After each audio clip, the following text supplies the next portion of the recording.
Maths is a very interesting subject.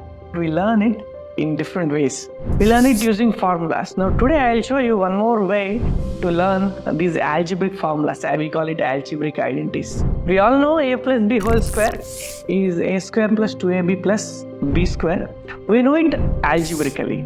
Today I'll show you how geometrically we can prove a plus b whole square is equals to a square plus 2ab plus b square. I'll take a square of length a plus b. I'll take a square of length a plus b. Okay, now if you can see, the bigger length is a here and the smaller length is b here. So the area of the entire square is a plus b whole square. Now you can divide this square into four different regions. You can see there are two squares here and two rectangles are formed. I'll show you. So this is here, this is a square, and these two rectangles here, and there is a square here, right? So we know that the area of this a plus b whole square is nothing but area of this regions. If you add some all the regions you'll get.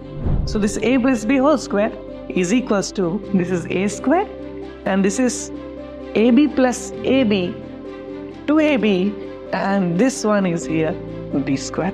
So we can see a plus b whole square is equals to a square plus 2ab plus b square.